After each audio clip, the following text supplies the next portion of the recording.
صلوا على النبي يا بنات. النهارده هنعمل كده شوربه سي فود. اوريكم كده المكونات. معايا كده بصلايه بس مفرومه حلو عشان ما تبانش.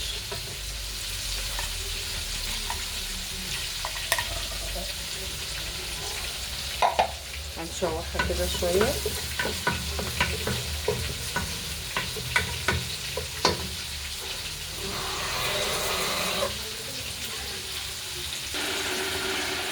دول يا بنات شويه توم كده مفرومين،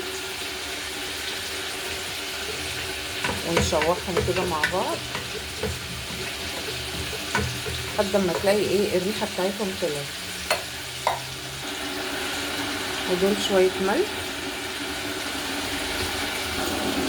بصوا هنا بقى انا جايبه ده الفيليه سمك بس الطازه مش المتلج. قطعته قطع كده.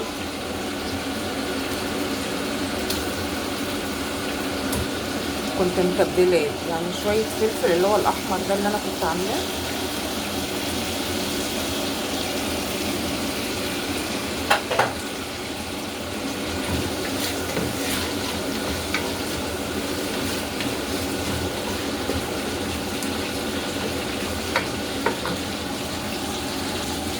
وطبعا سمك يعني ايه كمون. هتحطي كده شويه كمون محترمين.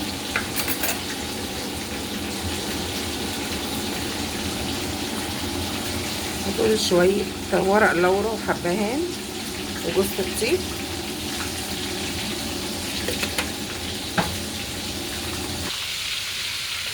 بصوا دي انا كنت بشرة كده نص قطايه بس تدي بس ايه لون. حبة جزر كده برضه مبشورين هيعملوا طعم.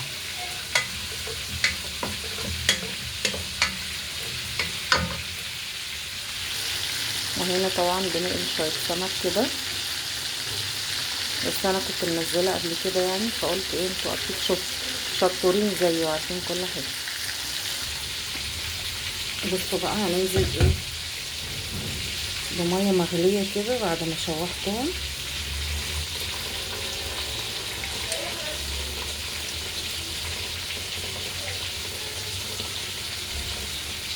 انا بكتر في الميه عشان هوريكم بعد كده هعمل ايه. بصوا بقى يا بنات انا لقيت الجمبري ده في السوق بصراحه شكله كده ايه موفر بصراحه يعني كمان، فقلت احطه ايه مع الشوربه لاني ولا لقيت كابوريا ولا حاجه. فجبت الفيليه وهحط ايه عليهم الجمبري.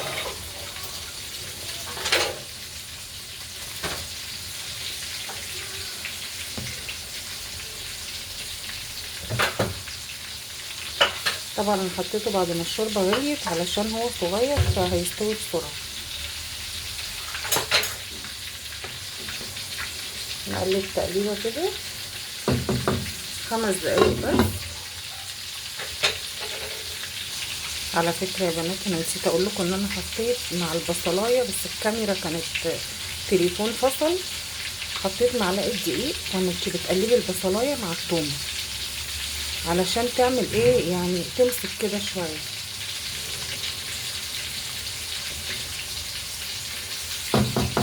كده غليت. هنحط لها بقى ايه كريمه لباني. مش عارفه اقول لكم الطبق ده بيتجاب من بره تكون يعني اكيد انتوا عارفين.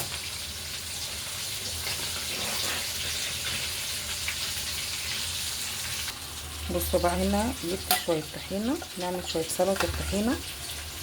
بس دي بصراحه انا كنت بعمل سلطه الطحينه العاديه اللي احنا بنعملها فلقيت حد على النت بيعملها بيحط عليها قطايه مبشوره. بجد انا جربتها وطلعت جميله قوي. هتحطي عليها كده هي نص قطايه وشويه كمون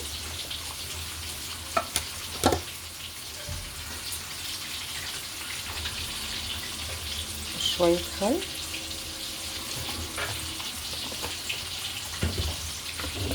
وبنحط شويه ميه سخنه كده من الكتل.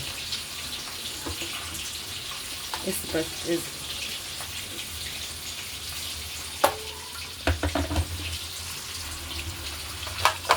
بقى بتبقى عامله ازاي.